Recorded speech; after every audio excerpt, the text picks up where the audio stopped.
Hello friends, welcome to our classes. मैं Bhupendra Pandey. Gas में जैसा कि आप लोग को मैकेनिकल फिफ्थ सेमेस्टर की theory of machine second chapter यानी कह सकते हैं शुद्ध गति विश्लेषण तथा संश्लेषण, यानी हम कह सकते हैं यहाँ पे काइनेमेटिक एनालिसिस एंड सिंथेसिस। ठीक, यहाँ पे आप लोग को सेकंड वाले चैप्टर के बारे में हम बात करेंगे। यहाँ पे आपको नेक्स्ट लेक्चर्स में कुछ चैप्टर के बारे में, किस टॉपिक के बारे में मिले थे। ठीक, आज का टॉपिक है तो यहाँ पे हम कह सकते हैं शुद्ध गति विश्लेषण क्या होता है और ये कितने प्रकार के होते हैं। ठीक, यहाँ पे जो यंत्र विन्यास की कड़ियाँ होती हैं, वेग कितने प्रकार की विधियाँ होती हैं, इन सभी चीज़ों के बारे में स्टेप बाय स्टेप जानेंगे। तो वीडियो काफ़ी हेल्पफुल होने वाली है, वीडियो लास्ट तक देखना है तभी आप लोग को समझ में आएगा। जैसा कि आप स्क्रीन के माध्यम से देख पा रहे हैं, चैप्टर 2 में क्या है, काइनेमेटिक एनालिसिस एंड सिंथेसिस। ठीक, यहाँ पे शुद्ध गति विश्लेषण क्या होता है और संश्लेषण क्या होता है। यहाँ पे हम विश्लेषण का कहने का मतलब है कि विश्लेषण जैसा कि आप लोग को जो यंत्र विन्यास होता है, यानी कह सकते हैं मशीन की जो गति संबंधी गुण होता है, ठीक, वो किसके बेस पर किया जाता है, तो जो वेग हो गया, त्वरण हो गया, विस्थापन हो गया, इन सभी टॉपिक की क्या होती है, जांच की जाती है। किसके अंतर्गत की जाती है, तो ये विश्लेषण के अंतर्गत की जाती है। और वहीं पे संश्लेषण का कहने का मतलब है तो जो उसके जो मशीन की जो गति और गुण होते हैं, उनका डिजाइन के बेस पर क्या किया जाता है। कहने का मतलब है तो यहाँ पे हम कह सकते हैं जो संश्लेषण का डिजाइन संबंधी प्रक्रिया होती है। ठीक, इसका जो डिजाइन की जाती है उनके बेस पर हम शुद्ध गति का किस प्रकार से हो रहा है, ठीक, इन सभी चीज़ों के बारे में हम अध्ययन करते हैं। वहीं पे हम डिफिनीशन के माध्यम से देख पा रहे हैं इसका इंट्रोडक्शन क्या होता है। ठीक, फर्स्ट टॉपिक आता है, जैसे कि आप लोग को देख पा रहे हैं डिफिनेशन के माध्यम से, शुद्ध गति का तात्पर्य है ज्यामिति से होता है। विभिन्न प्रकार की मशीनों तथा यंत्र विन्यास की गति का अध्ययन करने के लिए दो दृष्टिकोणों से किया जाता है। यानी कह सकते हैं जो शुद्ध गति होती है उसको जांच करने के लिए हम किसका प्रयोग करते हैं, तो दो सामान्य दृष्टिकोणों का प्रयोग करते हैं। कौन कौन से होते हैं, एक विश्लेषण हो गया और एक संश्लेषण हो गया।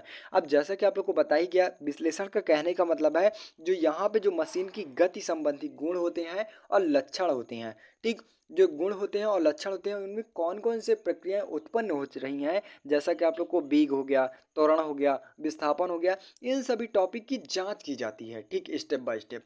वहीं पे संश्लेषण हो गया तो संश्लेषण में जो मशीन की जो गुण और लक्षण होते हैं उनका एक संरचना कह सकते हैं कि डिजाइन करके ही खुद ही समझ लिया जाता है। ठीक, तो यहाँ पे आप लोग को जो विश्लेषण वाला प्रोसेस होता है ये बहुत ज़्यादा टाइम लगाता है, और वहीं पे जो संश्लेषण होता है बहुत कम ही समय पर हम किसी शुद्ध गति को नाप सकते हैं या फिर उसका गहन अध्ययन कर सकते हैं। ठीक, यहाँ पे नेक्स्ट टॉपिक आता है, जैसे कि आप लोग स्क्रीन के माध्यम से देख पा रहे हैं, यंत्र विन्यास में कड़ियों के वेग ज्ञात करने की विधियाँ। ठीक, जो यंत्र विन्यास होता है उसकी जो कड़ियों का वेग होता है उनको ज्ञात करने की विधियां दो प्रकार की कौन कौन सी होती हैं, तो एक वैश्लेषिक हो गया और एक वेग आरेख विधि हो गया। उसका कहने का मतलब है जैसा कि आप लोग को पता ही हो गया, फर्स्ट वाला में एक विश्लेषण होता है, एक संश्लेषण। ठीक, दोनों टॉपिक एक ही है। ठीक, वैश्लेषिक वैश्लेषिक और वेग आरेख विधि। वेग आरेख विधि का मतलब है संश्लेषण विधि। ठीक, अब यहाँ पे हम स्टेप बाय स्टेप देखेंगे। फर्स्ट वाला क्या कहता है कि वेग ज्ञात करने की वैश्लेषिक विधि है जिसका प्रयोग सरल स्थितियों में लाभप्रद है, परंतु जटिल स्थितियों में इस विधि का गुण गणनाएं कठिन एवं अप्रयोगात्मक हो जाती हैं। अब इसका कहने का मतलब है अगर हम किसी भी शुद्ध यंत्र विन्यास की कड़ियों का वेग ज्ञात करेंगे तो उसका जो वेग हो गया, ठीक, यानी त्वरण हो गया और विस्थापन हो गया, इन सभी चीज़ों को स्टेप बाय स्टेप जांच करेंगे। और जांच करने के बाद जो इसका जो कैसे कहने का मतलब है जो इसका टाइम होता है बहुत ज़्यादा लगता है। ठीक, ये छोटे मोटे प्रोसेस करने के लिए तो बहुत ज़्यादा उपयोगी होते हैं, यानी कह सकते हैं शुद्ध शुद्ध चीज़ों का निर्माण किया जा सकता है, शुद्ध चीज़ों का आकलन किया जा सकता है। और वहीं पे ज़्यादा सादे प्रोडक्ट हो जाते हैं तो इन प्रोसेस को अपनाने के लिए बहुत ज़्यादा टाइम की आवश्यकता होती है। ठीक, तो हम दूसरे प्रोसेस को अपनाएंगे तो वेग आरेख विधि हो गया। ठीक, वेग आरेख विधि हो गया। अब वेग आरेख विधि में क्या होता है कि जैसा कि आप लोग को जो यंत्र विन्यास की कड़ियाँ होती हैं उनका एक प्रकार से डिजाइन कर लिया जाएगा, और डिजाइन करने के बाद जो भी प्रोसेस लग रहे हैं, जो भी कह सकते हैं वेग और त्वरण लग रहा है, विस्थापन लग रहा है, उनका गहन अध्ययन कर लेते हैं। ठीक, इसका कहने का मतलब है कि इसमें जो टाइम लगी होती हैं बहुत कम ही समय में हम किस बहुत से सारे प्रोडक्ट की जो कड़ियाँ होती हैं, यंत्र विन्यास की कड़ियाँ होती हैं, उनका वेग ज्ञात कर लेते हैं। ठीक, यहाँ पे डिफिनीशन के माध्यम से देखेंगे तो कड़ी पर किसी भी बिंदु की गति के वेग सदिश द्वारा दिखाया जाता है, और वेग सदिश की सहायता से बने इन आरेखों का वेग वेग आरेख कहते हैं तथा ये वेग आरेख विधियाँ कहलाती है। ठीक, कहने का मतलब है तो जो कड़ी हो गई किसी भी बिंदु पर वेग सदिश ज्ञात दिखाया जा सकता है। जो भी वेग हो गया यानी कह सकते हैं जो कड़ियाँ होती हैं, ठीक, कई सारी कड़ियाँ लगी होती हैं किसी एक वेग यानी इस यंत्र विन्यास में, ठीक, तो केवल एक कड़ी का ही अध्ययन कर लिया जाता है। एक कड़ी का अध्ययन करने के बाद ही जो कह सकते हैं उसकी डिजाइन कर ली जाती है। डिजाइन करने के बाद जो एक कड़ी का अध्ययन कर लिया जाता है उन्हीं के बेस पर हम कह सकते हैं तुलना कर ली जाती है, ठीक। आई होप गाइस यहाँ पे आप लोग को एकदम इजी ढंग से समझ में होगा। जो यंत्र विन्यास की कड़ियाँ होती हैं, जो वेग ज्ञात करने की विधियाँ कौन कौन सी होती हैं, तो दो होती हैं। इन दोनों के बारे में एकदम इजी ढंग से समझ में आया होगा। नेक्स्ट वहीं पे बात करें तो जैसा कि आप स्क्रीन के माध्यम से देख पा रहे हैं, तात्क्षणिक केंद्र विधि। अब इसका कहने का मतलब है तो जो तात्क्षणिक केंद्र विधि होता है ये क्या होता है, यहाँ पे डिफिनीशन के माध्यम से देखेंगे तो डिफिनीशन आपका क्या कहता है कि यदि कोई पिंड किसी भी क्षण माने हुए अक्ष पर घूमता है तो उसे अक्ष को तात्क्षणिक केंद्र अक्ष कहा जाता है। इसका कहने का मतलब है अगर हम किसी भी पिंड को एक ही अक्ष पर घुमाए, किसी भी पिंड पर एक ही अक्ष पर घुमाए तो प्रोसेस क्या कहलाता है, आपका तात्क्षणिक अक्ष कहलाता है, ठीक। इसका कहने का मतलब है जो तात्क्षणिक केंद्र विधि हो गया, अगर हम किसी भी पिंड पर ले लिया जाए और उसे किसी एक फिक्स माने यानी कैसे अक्ष पर घुमाते रहें, ठीक, तो प्रोसेस क्या होता है आपका तात्क्षणिक अक्ष कहलाता है, ठीक। आगे देखेंगे तो चलती अवस्था में किसी भी कड़ी को किसी भी क्षण केंद्र पर घूमती हुई माना जा सकता है। ऐसे केंद्र पर पूर्ण कड़ी की सापेक्ष स्थिति है, इसे तात्क्षणिक केंद्र कहता है, ठीक। जो भी कहने का मतलब है कि जाने अगर किसी भी चलती अवस्था में किसी कड़ी को घूमते रहना चाहिए यानी केंद्र पर घूमती रही है तो उन्हें कह सकते हैं इसे केंद्र की कड़ियों की सापेक्ष स्थिति को क्या कहते हैं, तात्क्षणिक केंद्र कहता है। इसका कहने का मतलब है कि यहाँ पे हम फिर से एक बार समझेंगे, अगर हम किसी पिंड पर एक ही अक्ष पर घुमा रहे हैं तो वो प्रोसेस क्या कहलाता है, तात्क्षणिक अक्ष कहलाता है। अगर वो चलती अवस्था में किसी एक केंद्र पर घूमे, ठीक, तो क्या कहलाता है, आपका तात्क्षणिक केंद्र कहते हैं। यहाँ पे आगे देखेंगे कि माना कि किसी कड़ी का ए बी की एक सिरा पर ए और वी वेग से प्रदर्शित किया जाता है, गति करता है, जबकि उसी कण का बी दूसरा सिरा क्या होता है, पहला वाला सिरा क्या होता है, यानी दो सिरा होता है यानी किसी कड़ी का दो सिरा होता है ए और बी।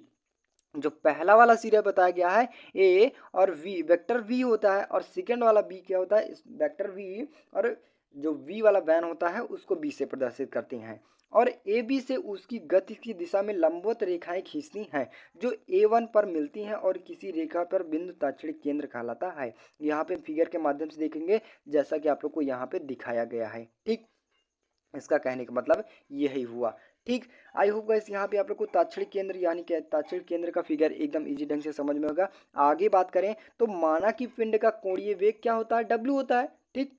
अब डब्ल्यू और आपको फिगर क्या कह सकते हैं फार्मूला के बेस पर क्या होता है कि विभवांतर यानी vector V A is equal W I A, ये आपका फार्मूला होता है, ठीक। अब यहाँ पे क्या होता है कि जैसा कि आप लोग को बताया गया दूसरा पहला फर्स्ट वाला ये हो सकता है और सेकंड वाला ये हो सकता है। अब इसको अपान में कह सकते हैं, इसका भाग देंगे, तुलना करें भाग करेंगे तो डब्ल्यू डब्ल्यू से हमारा कैंसिल हो जाएगा तो vector V A upon vector V B V हो गया और आई ए अपान आई बी हो गया। ये आपका मेन फार्मूला बन जाता है, ठीक। आगे देखेंगे कि इसी प्रकार कड़ी पर ए स्थिर विभिन्न स्थितियों पर आर एस तथा टी के बेग पर बी या बी आर हो गया, बी एस हो गया और बी टी हो गया। इन्हीं के बेस पर हम सभी प्रोसेस को अपना लेते हैं, ठीक। इसका जैसा कि आप लोग को यहाँ पे दिखाया गया है, ठीक। जैसा कि आप लोग को यहाँ पे B vector B R upon I R हो गया, वेक्टर बी एस हो गया, आई एस हो गया, वेक्टर बी वन हो गया, B T B upon B T हो गया, ठीक। तो केवल इन्हीं के बेस पर हम सभी प्रोसेस को अपना लेते हैं। ये आपका क्या होता है, ये आपका मेन फार्मूला बन जाता है, ठीक। आई होप गाइस यहाँ पे तात्क्षणिक केंद्र विधि एकदम इजी ढंग से समझ में होगा। नेक्स्ट वहीं पे बात करें तो जैसा कि आप लोग को बात करेंगे यहाँ पे तात्क्षणिक केंद्र के गुण कौन कौन से होते हैं।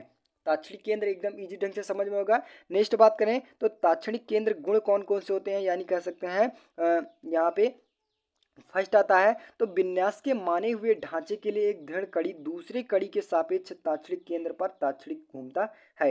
इसका कहने का मतलब है जो आपका विन्यास होता है, विन्यास माने जाते हैं, उसके जो ढांचे होते हैं एक दृढ़ कड़ी के ऊपर जो दूसरी कड़ी सापेक्ष गति कहलाती है उस तात्क्षणिक केंद्र की ओर पर घूमता है। इसका कहने का मतलब है फिर से एक बार बता दें कि जो फर्स्ट वाली कड़ी होती है और जो दूसरी वाली कड़ी होती है उनके ऊपर तात्क्षणिक केंद्र पर ही घूमती है, ठीक। ताक्षणिक केंद्र पर ही घूमती है, पहली वाली कड़ी और दूसरी वाली कड़ी। अब कहने का मतलब है अगर हम किसी पिंड पर ले लिया जाएगा तो ऊपर वाला प्रोसेस और नीचे वाला प्रोसेस दोनों एक ही पिंड पर तो घूमेगा। ठीक, तो वही बताया गया। अब वहीं पे नेक्स्ट बात करें, ताक्षणिक केंद्र पर दो दृढ़ कड़ियां एक दूसरे के सापेक्ष गति पर नहीं करती है। जो यानी कहने का मतलब है जो ऊपर वाला प्रोसेस होता है और निचला वाला प्रोसेस होता है, ठीक, यहाँ पे कहने का मतलब है जो रेखीय गति करती है वो आपस में एक दूसरे पर सापेक्ष गति नहीं की जाती है। ठीक, इस बिंदु पर जो दृढ़ कड़ियाँ तीसरी दृढ़ कड़ी के सापेक्ष समान रेखीय गति करती है। इसका कहने का मतलब है यहाँ पे जो ताक्षणिक केंद्र की विधियाँ होती हैं तीन कड़ियों से मिलकर बनी होती है। जो पहली वाली कड़ी होती है और दूसरी वाली कड़ी होती है तो उसकी जो गति होती है समान नहीं होती है, बल्कि जो तीसरी वाली कड़ी होती है तो दूसरी वाले और तीसरे वाली कड़ियों की यानी कह सकते हैं उसकी सामान्य गति होती है। ठीक, आई होप गाइस यहाँ पे ताक्षणिक केंद्र के गुण एकदम इजी ढंग से समझ में होगा। नेक्स्ट वहीं पे बात करें तो जो यहाँ पे यंत्र विन्यास के ताक्षणिक केंद्र की संख्या क्या होती है, यहाँ पे हम देखेंगे डिफिनीशन के माध्यम से। एक निरुद्ध गति शुद्ध गति चयन में ताक्षणिक केंद्र की संख्या के दो कणियों की संभावित जोड़ों की संख्या के समान होती है। इसका कहने का मतलब है जो यहाँ पे जो निरुद्ध गति चयन होता है और जो ताक्षणिक केंद्र की संख्या होती है उसमें दो कड़ियाँ लगाई जाती हैं जो उसकी जोड़ों का यानी कह सकते हैं उसका योग के समान होती है।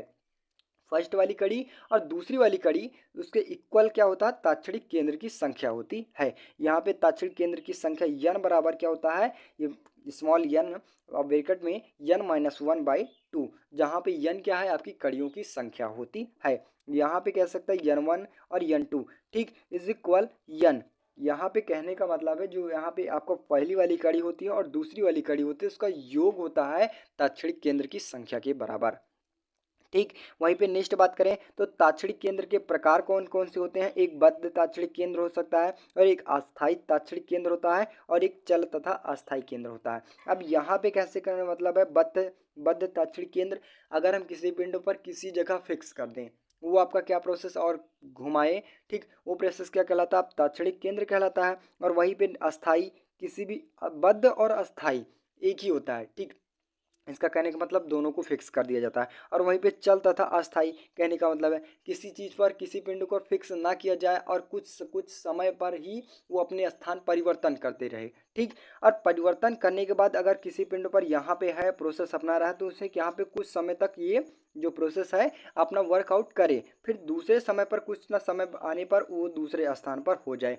ऐसे प्रोसेस क्या कहलाते हैं, अब चल तथा अस्थाई केंद्र कहलाते हैं। ठीक, आई होप गैस यहाँ पे आप लोग को जितने भी टॉपिक बताए गए एकदम इजी ढंग से समझ में आया होगा।